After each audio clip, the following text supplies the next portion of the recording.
Bonjour tout le monde, ici Zach Foucalé et bienvenue au podcast Inspire, présenté par Living Sisu. Quand les obstacles se présentent et cette résilience-là, dans une ère comme la nôtre aujourd'hui, elle est essentielle. Donc, il y a peut-être d'autres mots, mais on dirait que j'ai accroché sur le mot résilience. Résilience.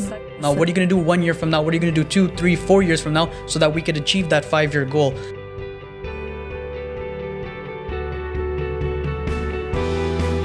Peu importe qui tu es, ton sport ou ton niveau, nous avons tous une chose en commun: surmonter des moments difficiles et faire face à de l'adversité. Bienvenue au mode de vie Living Sisu, où vous ferez partie d'une communauté inspirante dans le monde sportif qui cherche à se dépasser.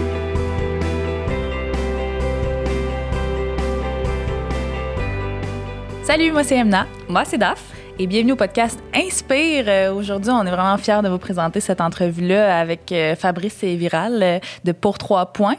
Mon Dieu, je m'abreuvais de leurs paroles. Honnêtement, c'est pour vrai, j'étais très excitée de les recevoir parce que Pour 3 points, pour ceux qui ne connaissent pas, c'est un organisme en fait qui forme des coachs pour qu'ils deviennent non seulement des coachs avec les jeunes, mais aussi des leaders, puis qui leur enseignent aussi, tu sais, oui, être des athlètes, mais être des êtres humains avant tout, puis de les aider, tu sais, c'est vraiment... Une approche humaniste du coaching en basketball, parce que c'est ça le sport Pour 3 points. Hein, puis de les entendre parler de comment ça leur est venu, comment ils ont eu envie de s'impliquer là-dedans, puis de voir que Viral, tu sais, j'ai l'impression que c'est comme tu prends la définition de Pour 3 points, c'est Viral. Ouais, dans le dictionnaire, il y a la face à Viral à côté de Pour 3 points. Pour de vrai, parce que c'est vraiment, tu sais, lui, il nous parle en fait de son parcours, que lui, le YMCA l'a amené à être un enfant qui avait droit à accès à des coachs comme ça, puis ça l'a marqué, puis lui, il a eu envie de redonner par la suite. Fait que j'ai vraiment l'impression que, tu sais, c'est ça, Pour 3 points, on a envie de redonner, puis c'est un grand cercle qui est pas vicieux.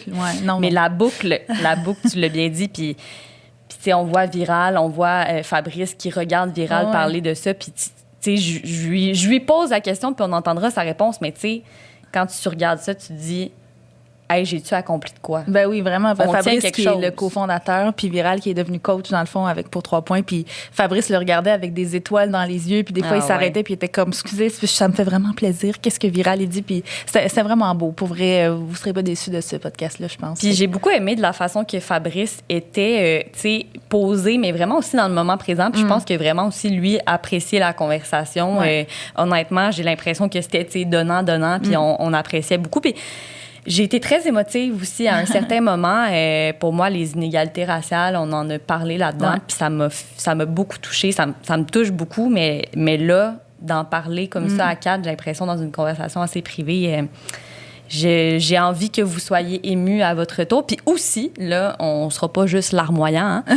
Le halftime show, moi, je vous brief Mighty Ducks. Ouais, le grand V. Je sais pas, on veut juste vous donner des petits hints comme ça. Je vous laisse en suspens. D'ailleurs, juste pour vous dire, là, on a fait majoritairement l'entrevue en français, mais Viral était plus à l'aise en anglais. Fait que c'était le premier podcast Inspire franglais. OK? Fait que soyez pas choqués. Non, puis pour vrai, c'est ça. En fait, on est là, puis on veut avoir des belles conversations, puis on veut vraiment que les gens se sentent à l'aise. Fait que pour nous, c'était juste tout naturel, puis... C'est bien correct comme ça, puis on prône la langue française en général, mais là, regarde. Ben oui, voilà. Alors, ben oui, téléchargez, n'oubliez pas de télécharger notre application Living Sisu pour profiter de toutes les offres de nos partenaires, puis pour faire partie de notre belle communauté. Puis belle écoute. Belle écoute. Bonne écoute et have fun. Oui. Juste avant de commencer, j'aimerais prendre un petit moment pour vous rappeler d'aller sur livingsisu.com pour prendre avantage de tous les offres de nos partenaires. Et assurez-vous de ne rien manquer en nous suivant sur nos réseaux sociaux, Facebook et Instagram. Bonne écoute et on se parle plus tard. Alors, première question que j'aurais, moi, pour nos invités, peut-être je peux commencer avec Fabrice. On se demandait à quel moment tu as réalisé là, que tu voulais lâcher ta carrière puis te consacrer vraiment à 100% à ton rôle d'entrepreneur social. Là, tu sais. Oh wow, bonne question. Ça date de 2013, bien exactement. Ça date du mois d'avril 2013. J'ai presque même la date. Je pense que c'était un peu avant le 18 avril. Tu sais, c'est curieux, hein? J'ai vraiment un souvenir spécifique parce que Pour 3 points, c'est un projet bénévole qui a vu le jour alors que je pratiquais le droit encore. Et l'année 2013, le début de l'année 2013 a été une année assez mouvementée pour moi parce que sans le savoir, je pense que je préparais inconsciemment mon départ de la pratique du droit pour me consacrer à temps plein pour 3 points. Et je m'étais inscrit à un concours pour entrepreneurs sociaux qui avait des étapes qui commençaient du mois de janvier 2013, justement, jusqu'au printemps. Et à travers ce processus-là, je me découvrais un peu mon esprit d'entrepreneur social. Et donc, et de mémoire, la finale qui annonçait les gens qui allaient être, en fait, à la dernière étape du concours dont je parle, un concours américain, mais qui a une renommée internationale. Les finalistes étaient annoncés à la 3e semaine du mois d'avril. Et moi, une semaine avant ça, avant même de savoir que j'étais un des finalistes, c'est comme si j'ai eu un déclic personnel en me disant My God, je suis prêt à me lancer à temps plein pour 3 points, sans nécessairement savoir ce qui allait arriver de ce concours-là, qui offrait du financement, une forme de reconnaissance, parce que tout le processus de janvier jusqu'au printemps 2013... Ton cheminement était fait. Le cheminement était fait. J'avais découvert tellement d'affaires sur moi. J'étais comme, c'est ça que je veux faire de ma vie, tu sais. Puis là, j'ai commencé en janvier 2013, mais ça datait d'avant également. Alors, il y a vraiment eu ce moment-là spécifique qui est un moment particulier, en fait. Alors, vraiment, là, vers le 18 avril 2013, c'est ce moment-là. C'est fou, c'est comme si ton inconscient savait que tout allait débouler puis tout allait comme se concrétiser. Ben certainement que il y a quelque part en moi, il y a un Fabrice qui comment je dirais... Qui était confiant. Qui était clair, ouais. On dit, il y a une expression que je découvre ces jours-ci qui dit always already hidden in plain sight. Les choses qu'on découvre sont toujours vraiment juste devant nous, jusqu'à ce qu'on soit prêt à les voir. Donc, je pense que tout le monde peut avoir cette préférence-là. Donc, en français, ce serait c'est toujours caché, mais de manière très visible. Puis là, c'est comment on découvre quelque chose, puis ça devient une évidence. Mais pour moi, cet événement-là, c'était ça. C'était une évidence, puis ça l'est aujourd'hui, mais à ce moment-là, ça l'était pas du tout. Là. Ben oui. Puis c'était moins épeurant à ce moment-là de se jeter un peu dans le vide, puis de se dire, ben là, regarde, je suis prêt. Puis... j'avais vraiment peur quand je l'ai fait. Donc, j'avais vraiment peur, mais j'étais prêt à accepter le risque de ce qui allait arriver. Je me souviens, je me disais, au pire, ça fonctionnera pas pour 3 points. Puis je suis prêt, je vais vivre ma vie. Je savais pas qu'est-ce qui allait arriver après. Je savais que j'allais pas retourner à la pratique du droit. Je disais au pire, je vais devenir enseignant. Puis on dit au pire, devenir enseignant, c'est cool. Là. C'est comme, je vais faire autre chose. Mais je savais que la pratique du droit à ce moment-là était plus c'était fini. J'allais ailleurs. Donc c'était d'accepter ce risque-là. Et aujourd'hui, j'ai plus peur de qu'est-ce qui se passe chez Pour 3 points. Non, c'est pas vrai. Je me casse tous les jours, là, je fais comme je capote par rapport à plein d'affaires, mais mes craintes, ce que je veux dire par là, c'est que les craintes qui m'habitent de manière quand même fondamentale, c'est pas par rapport à ce qui se passe chez Pour 3 points, c'est qu'est-ce qui se passe dans ma vie. Je suis dans le même processus en ce moment, en fait. On est quelle date, là? On est en novembre, mi-novembre. Ouais. Mon Dieu Seigneur, le 18. Fait qu'on se parle, on est le 18 novembre, donc on se parle le 18 avril 2021, puis c'est possible que j'ai découvert quelque chose de nouveau pour ma vie qui va être la prochaine affaire qui sera pour moi importante. Ah oui. Mais en incluant Pour 3 points, parce que Pour 3 points, j'ai pas l'intention, certainement pas de quitter, mais il y a une évolution qui se fait. On est rendu, dans l'histoire, on parle d'une organisation qui... à l'époque où j'ai fait ce choix-là, il n'y avait pas d'employés. Et moi non plus, je n'étais pas employé. Je suis devenu le premier employé à temps plein chez Pour 3 points. Là, on est une vingtaine d'employés. On est présentement, il y a un réseau d'une centaine de coachs, incluant Viral, qui est avec nous aujourd'hui. Puis on va y venir. Donc, une centaine de coachs qui portent fièrement, en fait, je dirais, la mission. Donc, c'est quand même toute une organisation qui est là. Donc, pour moi, de voir ça aller, fait en sorte que mon rôle évolue. Donc, je suis encore très présent, mais plus à distance. Là, c'est fini le temps où je mange du craft dinner dans mon appartement parce que je ne peux pas me payer un salaire. Ouais. Mais c'était ça à une certaine époque. Tu parles de tes craintes. Comment tu fais pour les affronter au quotidien? C'est quoi qu'est-ce qui te fait avancer, tu sais?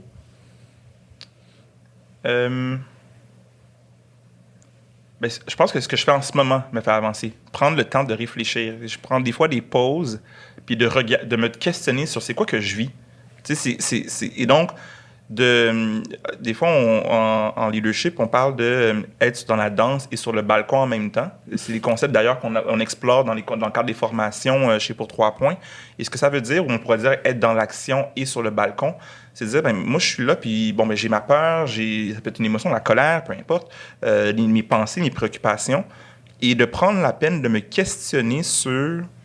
le Fabrice qui est dans l'action, il vit quoi? Donc, de prendre un pas de recul, finalement, et de voir qu'est-ce que je vis. Donc, c'est une pratique, en fait, de voir qu'est-ce que je vis, me permet de pas évacuer cette peur-là, mais d'agir de manière plus consciente. Fait que c'est toutes les questions de mindfulness, c'est un peu ça. C'est dire, donc, les pratiques comme la méditation, les pratiques comme écrire dans un journal, les pratiques comme parler dans une communauté de pairs pour se questionner, faire une certaine forme de regard sur soi. C'est ce qui me permet d'être plus clair par rapport à ce que je vis. Fait que j'ai comme tous les jours des processus où je capote pour quelque chose. Puis ça, pour vrai. On se retrouve là-dedans, là, regarde. Là, c'est comme, OK, mais qu'est-ce qui s'est produit? Puis qu'est-ce que je vis après? Puis comment j'agis? Mais dans nos vies, on a tout ça, tu sais. Ouais. Fait que là, on voit des enfants qui capotent pour un truc. Puis finalement, mais ils ont la même émotion que nous, ce qu'on vit, puis on est tous de même au quotidien. Tu sais. Je vais raconter une histoire parce que je suis en train de réfléchir à un truc par rapport à ça, justement, par rapport aux peurs puis les préoccupations. Puis, arrêtez-moi si je dis n'importe quoi, là, mais quand j'étais en secondaire 2, j'ai mangé des chips dans le fond de la classe. J'étais dans le cours de français. Puis, en fait, c'est ma prof de français puis de latin. Oh, ouais, mais moi, je suis un élève super sage. Vraiment, là, comme... me faire punir, là, ça arrivait jamais. L'angoisse. Puis, à ce jour-là, j'avais faim. J'ai mangé des chips. Puis, ma prof m'a pogné. Puis, j'avais tellement peur. Ça a duré 1 mois. J'avais super peur et j'avais honte de cette expérience-là.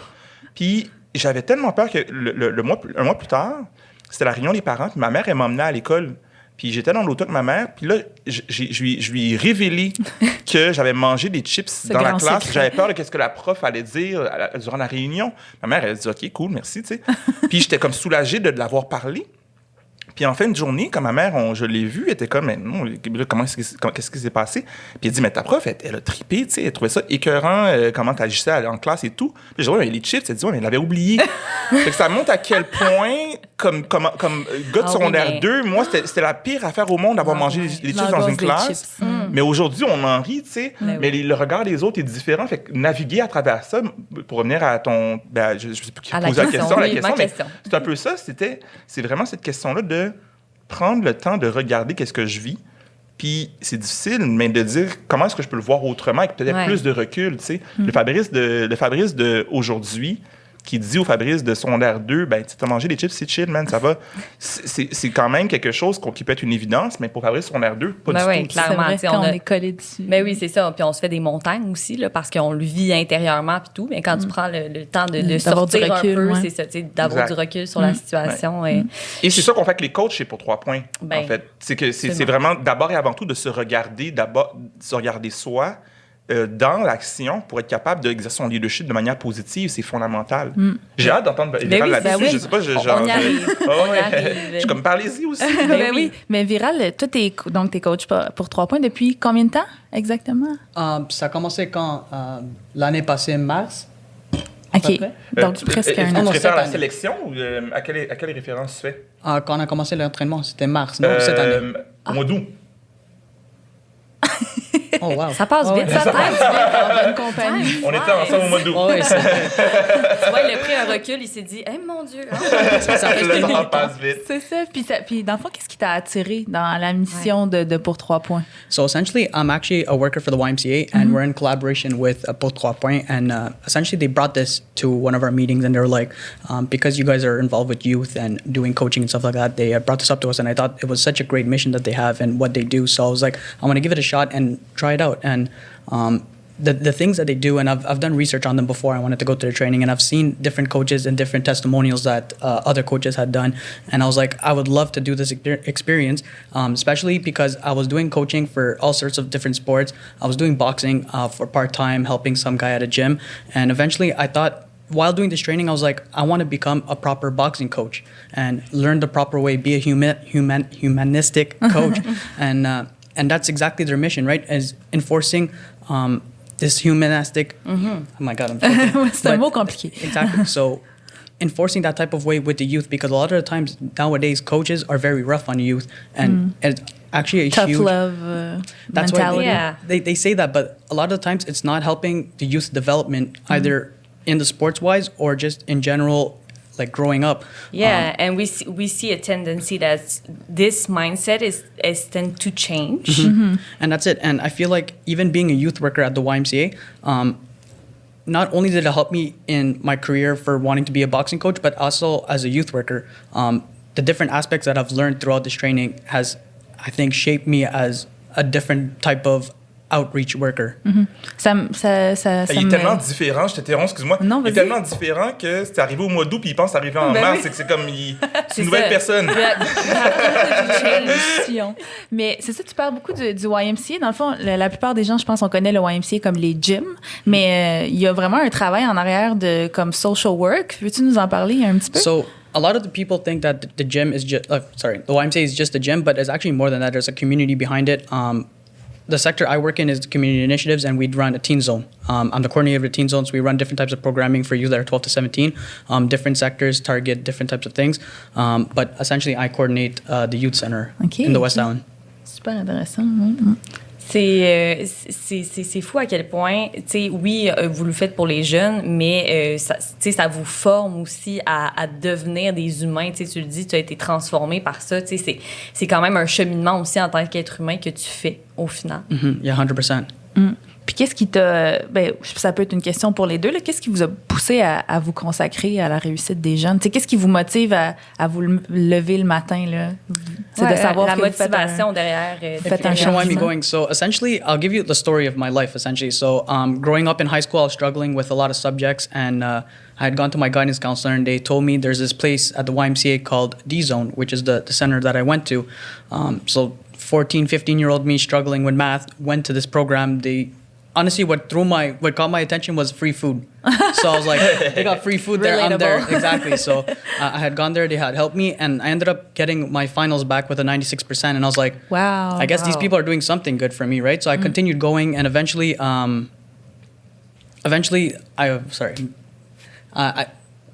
became 18. And then they only served the population of 12 to 17. They had asked me, do you want to become a volunteer?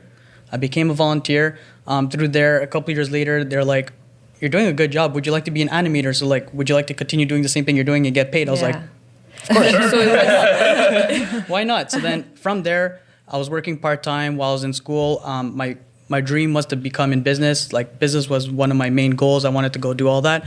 And eventually I realized what I was doing and helping the community and working with youth is what I wanted to do, and I was very happy. I didn't want to sit at a desk and just be a sales pitch and repeat the same thing over and over again. Dealing with youth, doing different types of intervention, doing different types of sports, being active all the time was something that I liked. And then eventually I started getting internal training, different types of training. So one of them is like Pour 3 Points, right? Now that I'm working on. And I became a youth worker, and then I was going to be a coordinator now today. And so for you, it was really important to give back to what you had. 100%. That was exactly what it is. All the people that had done and shaped me to the point I was actually going through a bad path at one point. And I feel like the different types of people that I've met in my life through the YMCA, different types of trainings they've sent me to, shaped me to who I am today. And that's why I feel like I want to give back to like the youth, because I used to be one of those youth. So you also want to make a difference. For that's those. right. Un impact, ouais. And that's one of the things. Growing up, I did play sports, and I've always had those tough love coaches. I wasn't a fan of it, right? So now that we're offered a training like this from Pour 3 Points, I was like, why do I want to continue that path of how they coached me? How about I learn my own way of how I want to coach the kids and how I wanted to be treated when I was younger?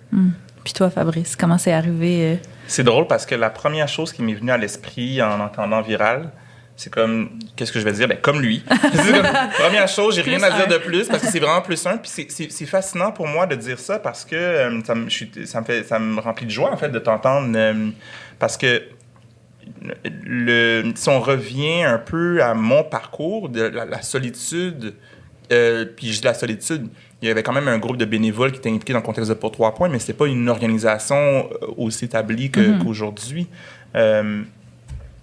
Vient avec une forme de responsabilité, de raconter, de porter le flambeau pour une organisation. Donc, c'est une blague le plus un, puis comme lui, mais c'en est pas une quand même, parce que finalement, tout ce qu'il vient de dire, littéralement, à quelques nuances près, c'est pas mal mon histoire. Fait que de partager mon histoire, je dédoublerais, en fait. Je dirais probablement la même chose, qu'on change de quartier, puis on change de quartier, on change des individus, mais c'est vraiment la même histoire. Tu sais, moi, c'était le droit, lui, c'est la business. Vouloir aider les jeunes dans un contexte positif, le rôle des coachs, c'est pas mal tout ça, la question d'égalité des chances qui est fondamentale. Donc, c'est pas juste pour la performance sportive. Nous, c'est une intention sociale derrière. Ce que je dirais, en fait, je nommerais deux choses qui m'ont frappé. En fait, trois choses qui m'ont frappé de ce que tu as dit, Viral. Une des choses, c'est que je savais pas que c'était au YMCA dans West Island. Moi, je suis de l'Est de Montréal. J'ai grandi à Anjou, mais mon cousin, en fait, j'ai deux cousins et une cousine qui ont grandi à Dollard-des-Ormeaux. Donc, c'est celui sur Saint-Jean, c'est ça? Alors, moi, j'allais, en fait, au YMCA sur Saint-Jean grâce à mes cousins. Puis, on faisait du sport l'été. Puis, donc, l'expérience sportive, dans mes souvenirs, inclut, en fait, exact. Puis, c'est exactement ce même YMCA-là, qui est un élément. Puis là, bon, j'ai d'autres expériences sportives. J'ai joué au basketball, au soccer dans ma vie. J'ai coaché au basketball et tout. La deuxième chose que Viral a nommée, que je trouvais quand même intéressante, c'est comment la nourriture est clé. Puis c'est pas anodin. Puis moi, je connais pas l'histoire personnelle complète de Viral, mais dans plusieurs communautés, comment attirer les jeunes et des fois les familles, c'est par des éléments fondamentaux comme ceux-là. C'est comme, oh, free food, I'm gonna go. Et je trouve que ça reflète, en fait, le fonctionnement du lien de comment le sport a un impact dans la communauté. Il y a un aspect très communautaire de famille, d'amis qui rejoint. Donc, moi, je me retrouve également là-dedans. Donc, moi, ça m'éloigne. J'adore le sport pour la performance. Quand je regarde les Olympiques, là, je suis comme tout le monde. Là, j'ai Go Canada Go, le podium. Puis quand je regarde la NBA ou le hockey, je tripe. Mais ce qui vient me chercher, c'est vraiment l'aspect communautaire. Puis finalement... peut-être fermer la loupe, la boucle. Moi, c'est un plaisir de voir d'autres personnes qui partagent une histoire commune par rapport à qu'est-ce qu'on veut faire finalement pour les jeunes. Puis ça revient à pourquoi finalement je relaxe maintenant par rapport à Pour 3 points. Il y a plein de monde comme Viral qui ont leur histoire, qui s'identifient à quelque chose et qui ne portent pas Pour 3 points comme un brand exclusif. On fait partie de la communauté, on est ici, puis on participe. Il y a d'autres organisations qui font du travail extraordinaire. Les ballons intensifs dans l'Est de Montréal, les Jeux de la rue à travers l'île de Montréal, et même les ballons intensifs, c'est un programme extraordinaire qui fait du travail, en fait, l'été, principalement, mais également à travers l'année. D'abord à Pointe-aux-Trembles, mais ils en font dans Montréal-Nord, ils en font dans Verdun. Puis c'est des camps d'été offerts aux jeunes qui n'ont pas nécessairement accès à des camps d'été. Ça, c'est fondamental, en fait, ces camps-là, pour garder les jeunes motivés, pour garder les jeunes actifs. Et là, je pourrais nommer plein d'organisations qui font un bon travail sur le terrain. Puis moi, quand je vois ça aller, je fais juste dire, je suis content que Pour 3 points fasse partie d'une communauté d'acteurs et d'actrices qui sont fabuleux. Ça, c'est comme dire, on a réussi, tu sais, en entendant parler Viral, puis en entendant son histoire, puis ses motivations, c'est comme, c'est exactement ce que Pour 3 points, pourquoi Pour 3 points voulait exister. C'est ça. Mais moi, exactement. Non, mais excuse-moi, j'avais cette question-là, en fait, en entendant ce que Viral avait à dire. Est-ce que tu dis, en tant que fondateur, on a réussi, j'aurais réussi. Ouais. C'est ça que je voulais au départ, puis là, maintenant, c'est ça qu'on a. C'est cool parce que je pense que c'est, oui, une fierté d'avoir réussi, mais réussi, et c'est toujours en réinvention, de devoir continuer à le cheminement, parce que c'est pas fini non plus. Non, c'est ça. Fait que c'est réussi. Moi, je suis content d'avoir Viral aujourd'hui. Ma journée est faite là aujourd'hui. Et demain, c'est une autre journée où il va y avoir un autre enjeu. Mais puis je pense que de nommer qu'est-ce que je crois qu'on a réussi ou qu'on réussit, c'est de dire, de soutenir pas directement le jeune, c'est de former les leaders dans la communauté qui interviennent auprès des jeunes. Donc, ça fait un effet qu'on appelle, nous, un effet multiplicateur. Donc, ça se multiplie dans la communauté. Exact. Donc, pour moi, ça, c'est qu'est-ce que je crois qu'on réussit. Mais tu sais, il pourra le dire si on réussit ou pas. Moi, je sais pas. Trouves-tu qu'ils réussissent? Qu'est-ce que tu penses de pour 3 points? C'est pas un pitch pour l'organisation, mais je suis vraiment curieux de savoir. Moi, je sais pas qu'est-ce qu'on réussit. Je suis juste content d'être ici avec lui. Ouais. C'est ça que je réalise. Est-ce que tu crois que la mission première, elle est remplie, cette mission-là? I definitely think so, just because I'll give you the example. We both, on our daytime jobs, is helping the youth community, right? But this is a type of program that's helping just coaches in general. And one thing that I learned, so we had a retreat that we went on a couple months back where it was a 4-day retreat. In August, yeah. Not in March. Honestly, I've learned so much. It feels like I've been there since March, right? Like there's so much information, there's so much growth that I've had. I feel like it hasn't been within the past couple months. I feel like it's been over almost a year. So back to what I was saying, essentially we had gone to this training, and I went with the background. I work with kids all day, throughout the day, and that's my daytime job. But a lot of people that are there are not just youth workers or anything like that. There were some people that are nurses, some people that work at like Renault Depot or something like that. So it's good to see that they're helping and they're coming to this organization as part-time for their own time to help the youth. And that's exactly what their mission is, and it's helping the youth. And that's why when I found out about this training, and they're like, you're trying to have a humanistic way to train coaches to help youth, I was like, 100%, I definitely want to go to this. Ouais. Pour rebondir là-dessus, c'est ça, vous êtes des mentors pour les jeunes, comme tu l'as dit, Viral. Vous êtes vraiment des modèles, mais on serait curieux de savoir, vous, ça a été qui vos modèles, vos mentors dans vos vies respectives, en sport ou pas, là? I think it was growing up, like I said, growing up and being at the YMCA, it was those youth workers that were there and kind of supporting me and guiding me through the right path throughout high school, throughout whatever I was doing. And it was my way of wanting to give back. And like I said, business, I could have done so much with business, right? But me, it wasn't money, it was my impact. And I think that's what we're all here to do with Pour 3 Points and the coaches that come to it. It's the impact that we have on the youth, because their development at this age, the ages that we work with, are so crucial. Absolument. And c'est là qu'on voit que c'est vraiment le cercle, là. Tu sais, tu l'as dit tantôt, la boucle. C'est de voir à quel point toi, ça a eu un impact sur toi. D'avoir des gens présents pour toi qui étaient présents dans cette forme-là. Puis toi, ça t'a donné envie d'après ça redonner. Tu sais, fait que c'est vraiment là qu'on voit que ça fonctionne au final. Tu sais.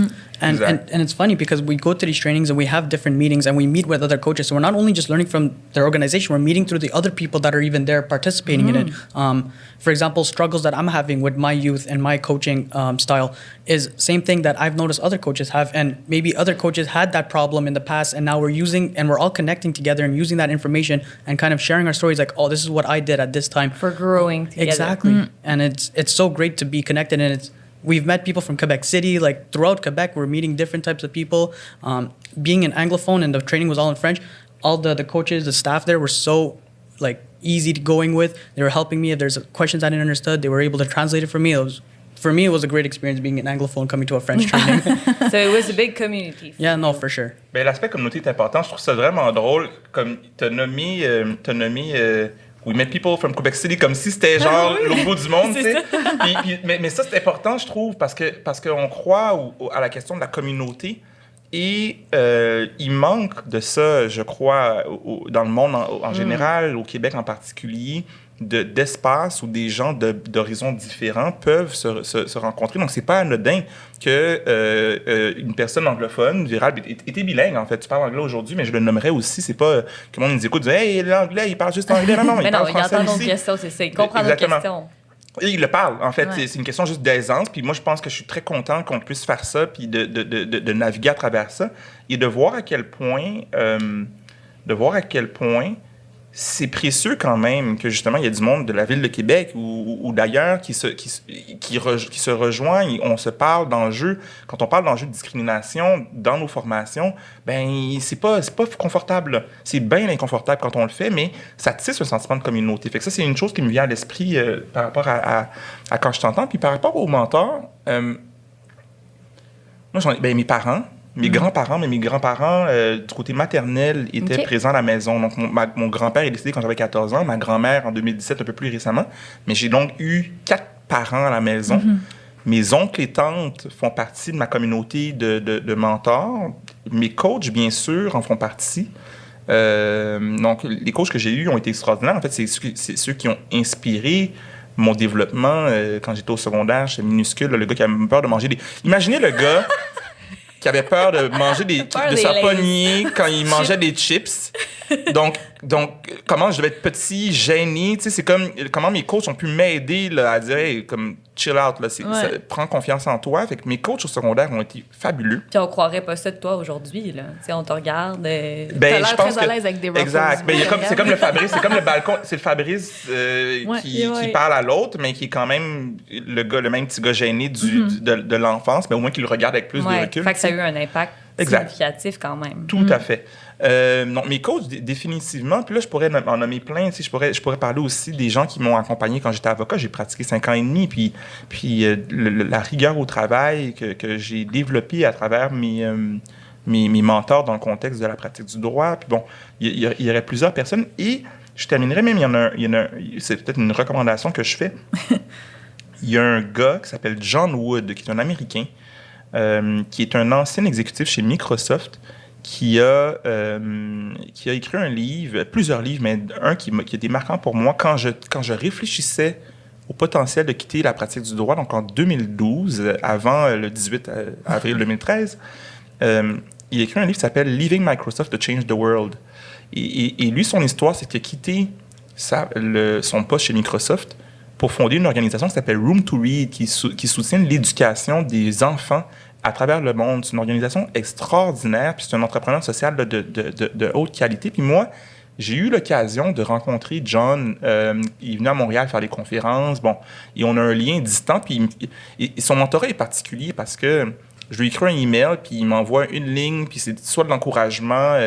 l'encouragement ou une question qui est challengeante. Je me souviens, il a dédicacé un livre, son deuxième livre qu'il a écrit, qui s'appelle « Creating Room to Read ». Puis, il a écrit une dédicace qui était comme « Fabrice, tu as le potentiel de faire un impact social majeur. » Puis j'ai eu les larmes à l'œil. Puis juste ça, c'était comme, ça fait du bien d'être vu par quelqu'un qui s'accomplit. Puis je pense à lui parce que ce matin sur LinkedIn, ça fait comme 2 ans qu'on ne s'est pas parlé.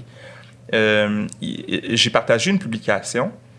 Puis, c'est rare qu'on interagisse publiquement. Puis il m'a demandé quand est-ce qu'il va avoir son T-shirt. Où est-ce qu'il peut acheter son T-shirt de pour 3 points. Fait que là, je lui ai écrit, fait que j'ai hâte. Donc, je pense à lui comme mentor. Des fois, encore une fois, c'est la fameuse question de la boucle. Hein? Ouais. Comment la boucle fait les choses. Moi, je pensais pas à lui depuis un bon bout. Puis là, il veut son T-shirt pour 3 points. Je vais y envoyer. C'est comme une petite validation. Ouais. C'est comme, oh. Ben oui, puis c'est aussi de voir à quel point on dépend les uns des autres. Des fois, on oublie le monde, tu sais. Je pense que tout le monde dépend de tout le monde. Tu sais, on est ici, puis bon, on est ici grâce aux personnes qui ont mis en place ce setup-là. Donc là, je sais que je dépasse la question du mentorat spécifiquement, mais c'est comme comment la vie fait en sorte qu'on est tous et toutes en communauté, je crois. Donc, on peut tous être le modèle de quelqu'un d'autre et vice-versa. C'est ça, on dirait qu'on ne connaît pas nécessairement notre impact, mais au final, on peut avoir un impact sur des gens quand même on ne le soupçonne pas. Puis j'ai l'impression qu'en entendant vos histoires de mentorat, ça me fait penser à la phrase « ça prend un village pour élever un enfant ». On dirait que là, ça prend tout son sens. Tout à fait. Au final. Ouais.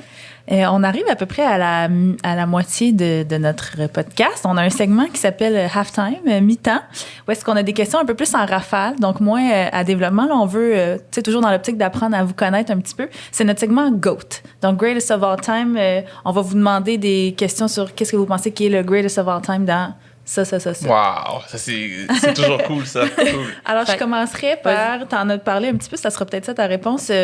Greatest of All Time, le livre. Un livre qui vous a marqué dans votre vie. Ça prend quelques secondes. Moi, je dirais, il y a un livre qui s'appelle Whatever It Takes, qui parle d'un entrepreneur social qui s'appelle Jeffrey Canada dans Harlem. Donc, il s'appelle Jeffrey Canada, mais il est dans Harlem. Le livre Whatever It Takes, c'est le GOAT auquel je pense en ce moment. OK. En ce moment. Et toi, Vera?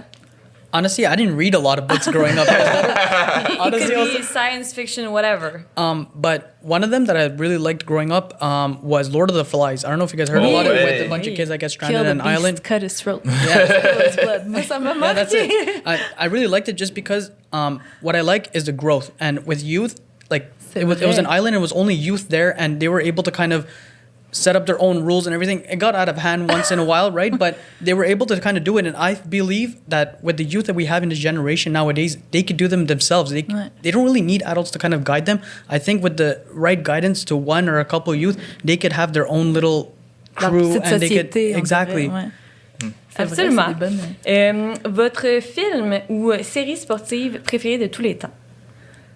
Tu sais, ça peut être Mighty Ducks, mais ça peut être The Last Dance. Tu sais, comme maintenant avec Netflix, on est beaucoup dans les documentaires sportifs, là, mais peut-être quelque chose qui vous a marqué à l'écran. Mighty Ducks 2. Mighty Ducks 2, OK, 2. très précis. Pas le 1, pas le 3, le 2. Le 2. Moi, j'avais une cassette de Mighty Ducks 2 chez nous. J'ai regardé ce film-là des millions de fois. « Hey, les gars, on fait le grand V! » Puis là, ils se mettent en V, puis là, c'est malade. Puis, c'est cœur, Alors, est-ce que... Là, je t'interromps 3 secondes, mais le chandail des Ducks d'Anaheim, Reverse Retro... Je l'ai pas vu. Je l'ai pas vu, mais j'ai vu celui des Nordiques. Oui, de l'avalanche. Ça, c'est un problème, hein? Oui. C'est de l'appropriation. Parce que j'ai l'impression on peut partir longtemps, là.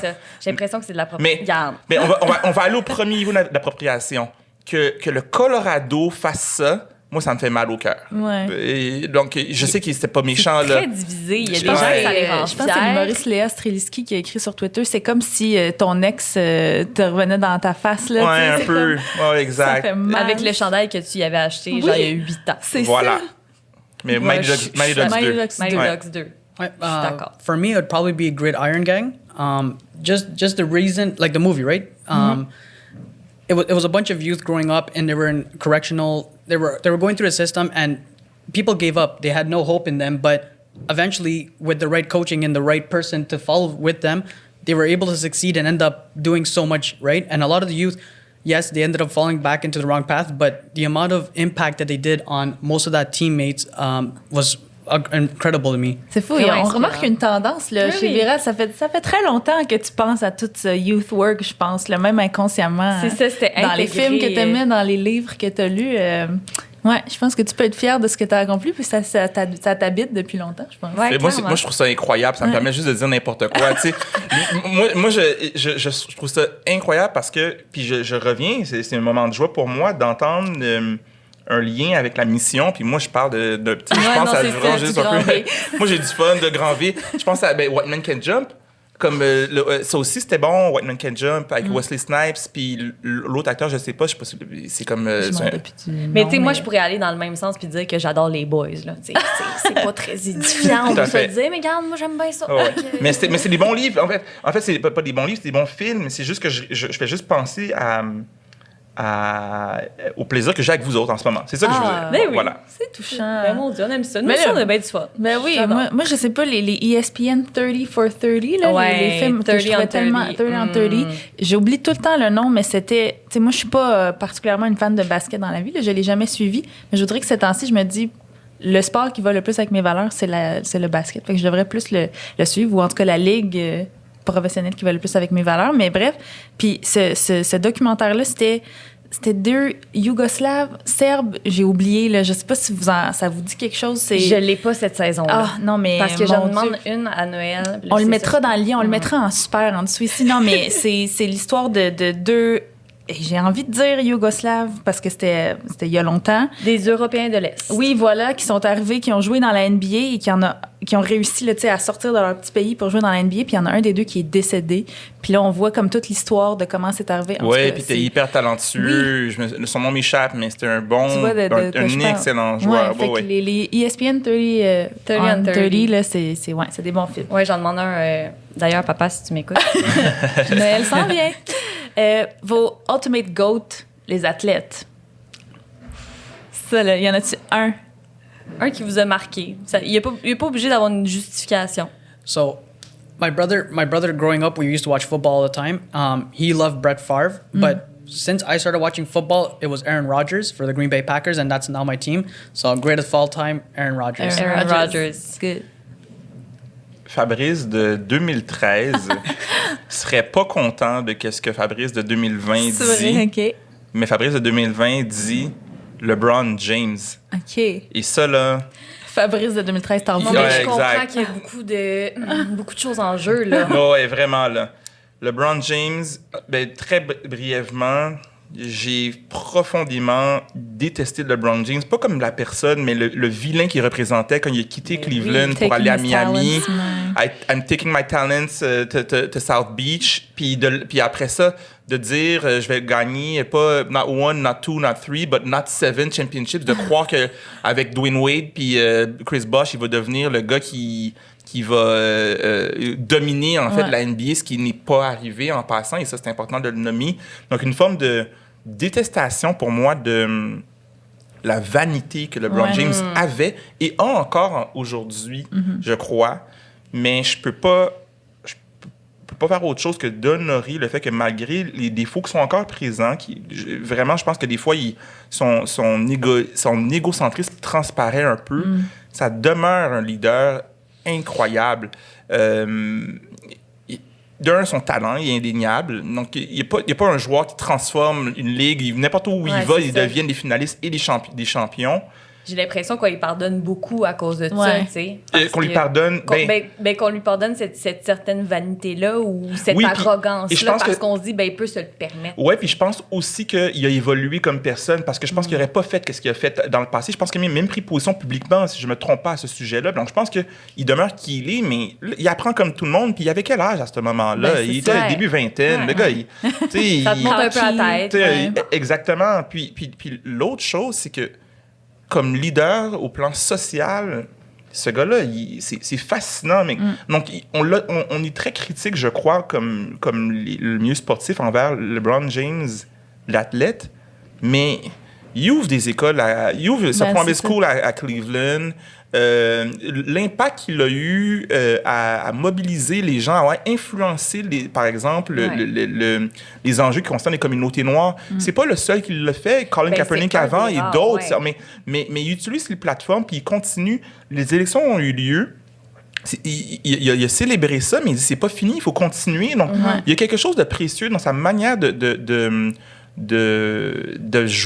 vivre son rôle d'athlète, mais également son rôle de citoyen. Pour moi, je pense qu'on pourrait dire, ouais, c'est facile, il est riche, etc. Mais pas juste ça. Il y a des gens qui le font pas, puis lui, il le fait. Puis pour moi, LeBron James, il faut que je lui accorde. Je sais pas si c'est mon GOAT, comme Jordan, que j'aurais dit que c'est mon vrai de vrai, mais il faut que je donne un peu de props props à LeBron James. C'est un athlète quand même, c'est ce complet à beaucoup de niveaux. Ouais. Tout à fait. Votre performance sportive, remontée spectaculaire / la plus marquante? Le jour où les Canadiens de Montréal sont revenus d'un 5-0. C'est 5-0, hein? 5-0. C'est-tu 4-0 puis ils ont gagné 5-4 en troisième... 6-5. 6-5. Donc, c'est 5-0, ils ont gagné 6-5.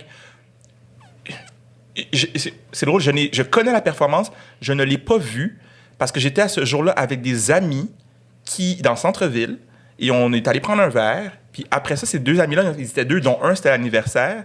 Ils ont acheté des billets pour la troisième période. Ils sont rentrés au Centre Bell. Ils ont vu toute la remontée. Fait que pour moi, là, cette performance que je n'ai pas vue, oh mon Dieu. Et donc c'est celle-là.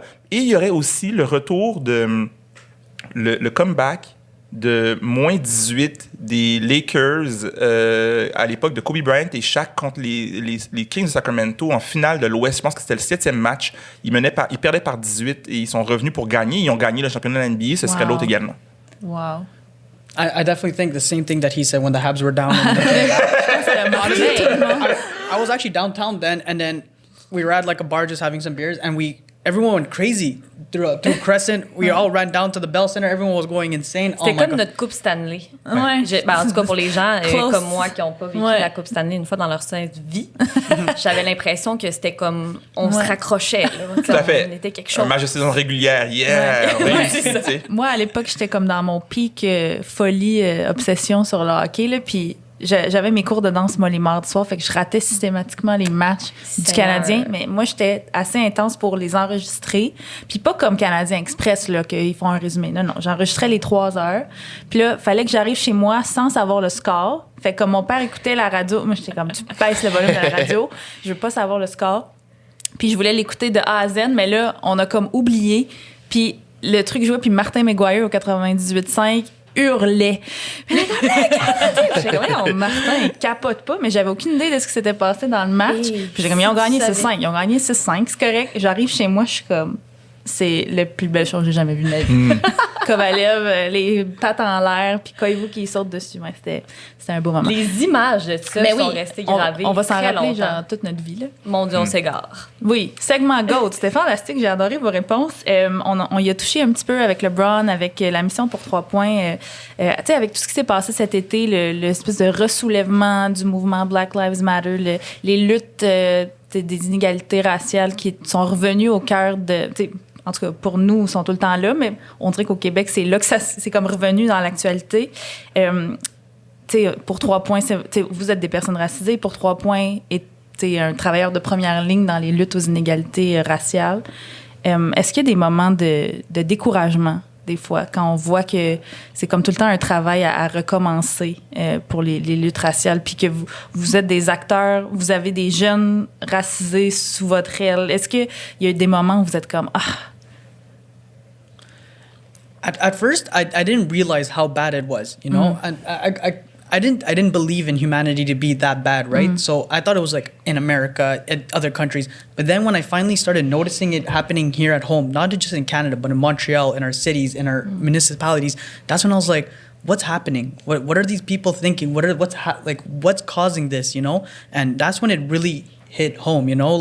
And then someone asked me the other day and they go, have you ever been targeted by racism? And I was like, yes, you know, and I just said yes to say yes. But when you think back at it, being a youth, you just thought it was normal, right? It wasn't like, oh, this person's a racist, go yourself, right? But it was like, wow, like you deal with it so much that it just became normal. Right. Like you just accepted it and you just move forward from it.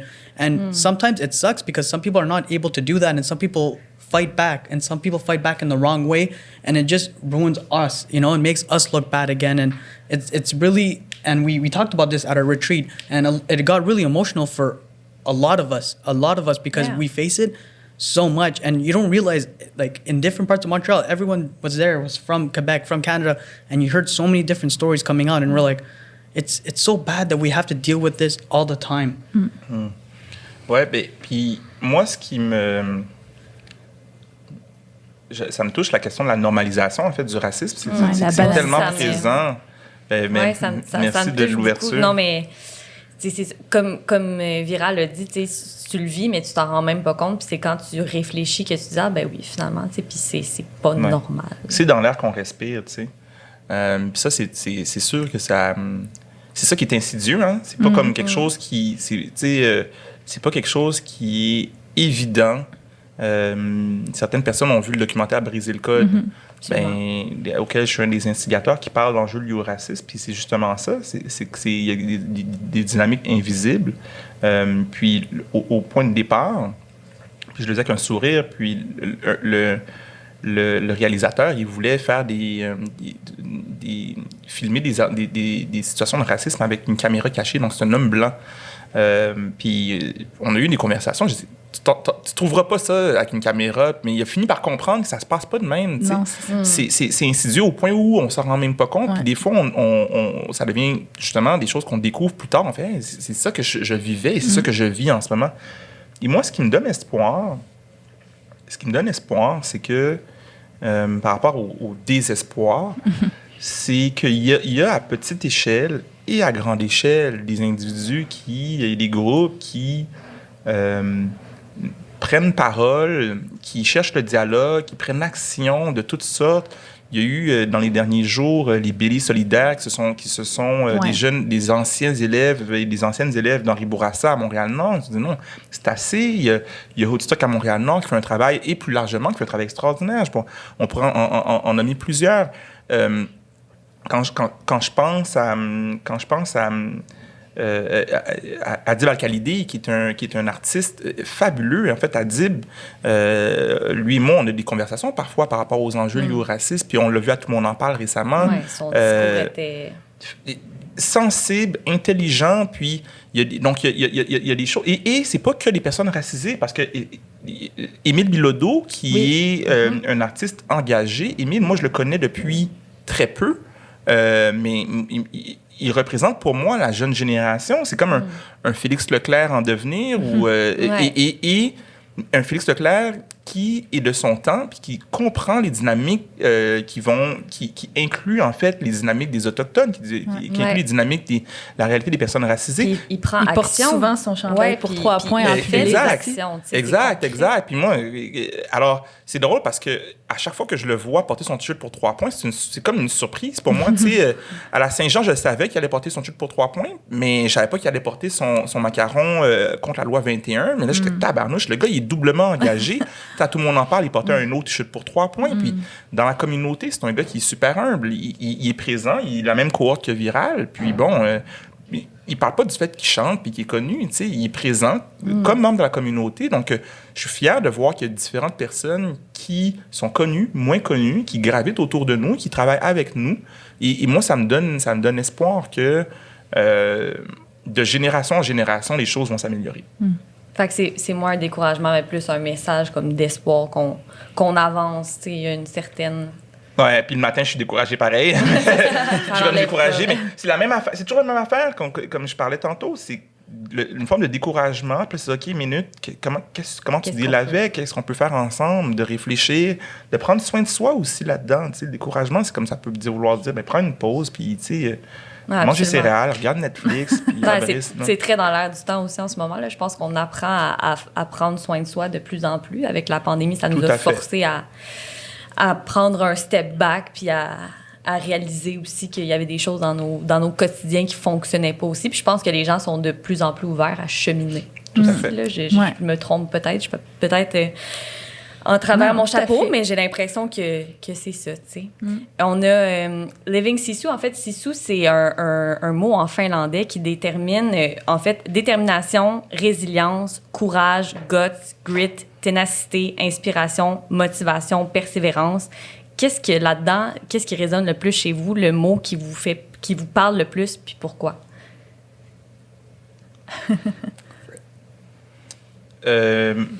J'ai vraiment arrêté au mot résilience, probablement parce que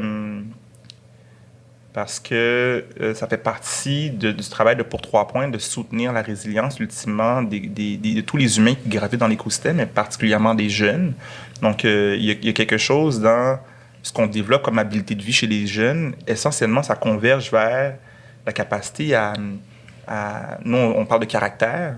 Il y a comme quelque chose là, une capacité à demeurer debout, je dirais, quand les obstacles se présentent. Et cette résilience-là, dans une ère comme la nôtre, aujourd'hui, elle est essentielle. Donc, il y a peut-être d'autres mots, mais on dirait que j'ai accroché sur le mot résilience. Résilience. Ça te colle bien à la peau. You actually stole my word because...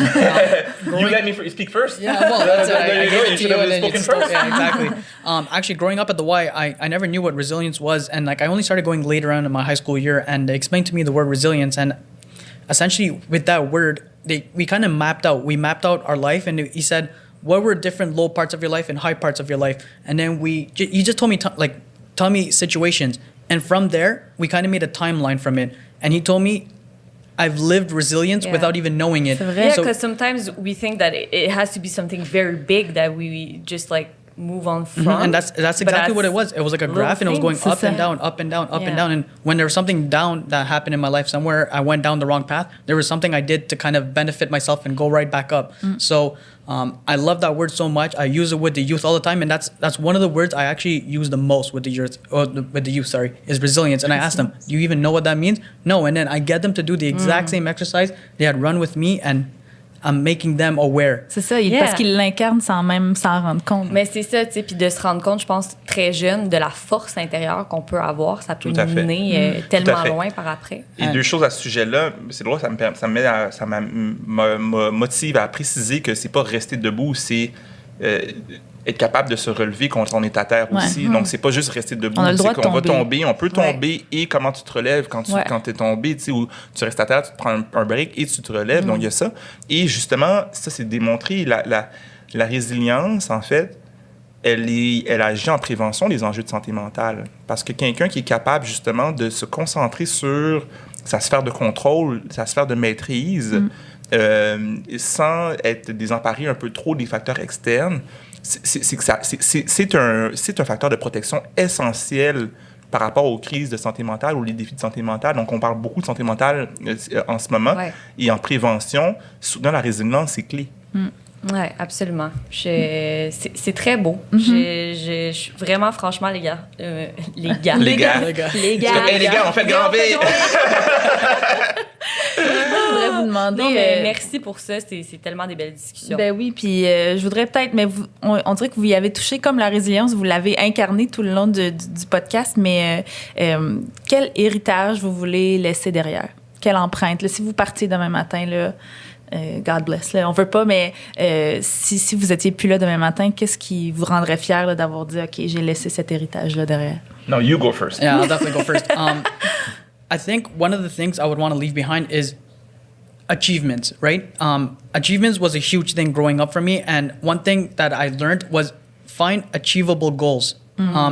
For example, when I do interventions with my youth, I'm like, where do you want to be 5 years from now? Oh, I want to be a millionaire. Okay, but that's a goal, right? That's a goal. But let's find some ways that could be realistic. Okay, let's work 1 year from now. What are you going to do 1 year from now? What are you going to do 2, 3, 4 years from now so that we could achieve that 5-year goal? And that's, I think, a lot of the situations that we have. So let's say for boxers, when I was doing part-time boxing training, a lot of the people would come in, they're like, okay, today's my first day. I want to be a fighter in 2 years from now. I want to go and I want to have my first amateur fight. How about, okay. Okay, what are we going to do? What are the steps that we're going to take for you to be there, right? Obviously, you don't want to shut the youth down because then that would lose their impact. But then we'd ask them, okay. Mais c'est comme réaliste, parce qu'en même temps, si tu les laisses dire ça, peut-être qu'ils vont se décourager à un moment donné parce qu'ils n'auront pas set achievements. C'est tellement important. But that's it. And it's also the way of saying, like, do you want to come to the gym 7 days a week? No, that's not real. You want to be realistic, right? Coming 7 days a week, you're going to overburn, you're going to overtrain yourself, and then you're just going to, it's actually going to do worse for you, right? Ben parce que si c'est réaliste, j'ai l'impression qu'après ça, il y a moins de frustration. Quand tu dis, tu veux faire ça, puis c'est peut-être moins réaliste. Ouais, and I mean, it doesn't even have to be sports related. It's like people that are like $50,000 in debt. I want to pay it off by the end of the year. Buddy, you're making $40,000 a year. You know, like, you got to be realistic with your goals. Exactly. So that's one thing. Ce matin, j'ai lu une citation d'un penseur qui s'appelle Stephen Gould, qui disait essentiellement que il parlait du génie d'un gars comme Einstein. Puis il disait que son intérêt n'était pas tant de célébrer les Einstein, mais de réfléchir à tous les Einstein qu'on n'entend pas parler parce que ils disparaissent, littéralement ils disparaissent dans les champs de coton, puis tu sais, ils sont pas honorés par la société, puis il y a du monde qui littéralement sont des exclus de la société parce que la société leur permet pas de exprimer leur génie. Pour moi, ça m'a touché parce que c'est comme, je pense que c'est ça que j'essaye de faire, et je crois que c'est ça que Pour 3 points essaye de faire, c'est de laisser de la place pour que les génies de tout le monde s'expriment. Donc, à sa façon. C'est pas tout le monde qui veut parler de la théorie de la relativité, là. C'est vraiment que chaque personne puisse dire « Je suis enthousiaste par rapport à ce que je veux vivre et j'ai le droit d'être moi-même. » Puis si je contribue dans ma vie à ce qu'il y ait un peu plus de ça, c'est cool. Ouais, très cool. Eh bien, les garçons, merci pour cette excellente discussion. Honnêtement, j'ai l'impression que j'en ai beaucoup appris. J'ai l'impression que les jeunes ont beaucoup à apprendre de vous. Puis je vous remercie pour ça. Ouais. Et on a beaucoup à apprendre des jeunes en plus. Oui, c'est un cercle. Merci beaucoup pour la conversation. Merci à vous. Oui. Où est-ce qu'on peut vous suivre si jamais on veut savoir vos projets, tout ça? Est-ce que vous êtes plus LinkedIn, plus Instagram, plus... En fait, Pour 3 points, ses pages de réseaux sociaux sur Facebook, Twitter, en fait, principalement Facebook, Instagram et Twitter. Les plus professionnels, il y a LinkedIn aussi. Puis c'est facile, là, Pour 3 points avec le chiffre 3. Puis sur une base personnelle, moi, j'ai mis plateforme aussi principalement, en fait, sur Facebook et Instagram. Fabrice Ville, VIL.